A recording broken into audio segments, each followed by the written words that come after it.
ভাইয়া মাত্র একদিনের জন্য কেন আপনি বাসায় গিয়েছিলেন? এই প্রশ্নটা আপনাদের সকলের। সো হ্যালো এভরিওয়ান, আসসালামু আলাইকুম, welcome to my short blog. আমি একদিনের জন্য কেন বাড়িতে গিয়েছিলাম আর সে একদিনের মধ্যে কি কি কাজ করেছিলাম সব কিছু আমি আপনাদেরকে আস্তে ধীরে দেখাবো। প্রথমে আমি আর আমার মা রেডি হয়ে নিলাম, আর অলরেডি আমার বাবা রেডি হয়ে আছে, বাইরে বাইক নিয়ে দাঁড়ায় আছে। দেন ওনার বাইকে উঠে আমরা এখন চলে যাচ্ছি। অনেকে ভাবতে পারেন হয়তোবা আমি ডাক্তারের কাছে যাচ্ছি, কারণ আগে আপনাদেরকে বলেছিলাম যে মা অসুস্থ, যার জন্য আমার বাড়িতে যাওয়া। তো আলহামদুলিল্লাহ মা অনেক সুস্থ আছে। আর আজকে আমরা যাচ্ছি একটা বিয়ের প্রোগ্রামে। তো দেখতে দেখতে আমার বিয়ে বাড়িতে প্রায় চলে আসছি।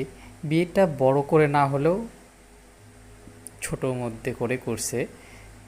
আর এই তো সামনেই বিয়ের বাড়ি, ওই যে আমার বাবা সামনে, আর এখানে আমার মা আর আমি হেঁটে হেঁটে যাচ্ছি।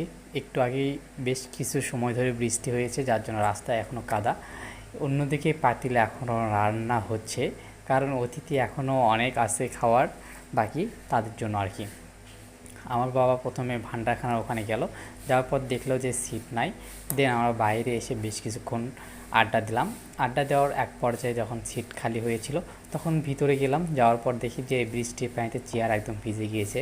পকেটে একটা করে একটা টিস্যু নিয়ে আসছিলাম, সেই টিস্যুটা দিয়ে প্রথমে আমি আমার সিটটাকে পরিষ্কার করে নিলাম।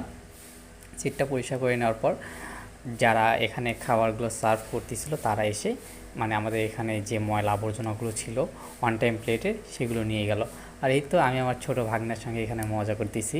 আমার এই ছোটো ভাগনাটা অনেক কিউট আর অনেক হাসি মুখে সবসময় থাকে, অনেক ভালো লাগে আমার।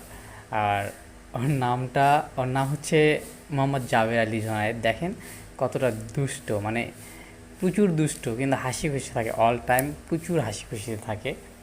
এই তো ওর সঙ্গে মজা করতে করতে আমাদের এখানে প্লেট নিয়ে আসছে, অন টাইম প্লেট আর কি। এখন আমাদেরকে হয়তো বা খাবার দিবে। অতটা মানে হাইফাইভাবে অ্যারেঞ্জমেন্ট করেনি, বিরিয়ানি করেনি এখানে।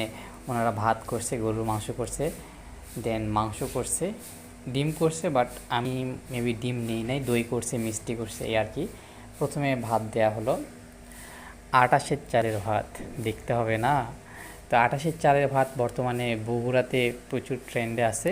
আমাদের একটা ছোট ভাই, সে নাকি 28 চালের ভাত ছাড়া খায় না। তো 28 চালের ভাত দিয়েছে, সঙ্গে দিয়েছিল প্রথমে গরুর মাংস। ও হ্যাঁ, বিয়ের সবচেয়ে মেইন যেটা, সেটা ঘাটি, আমাদের উত্তরবঙ্গের বিখ্যাত সেই ঘাটি।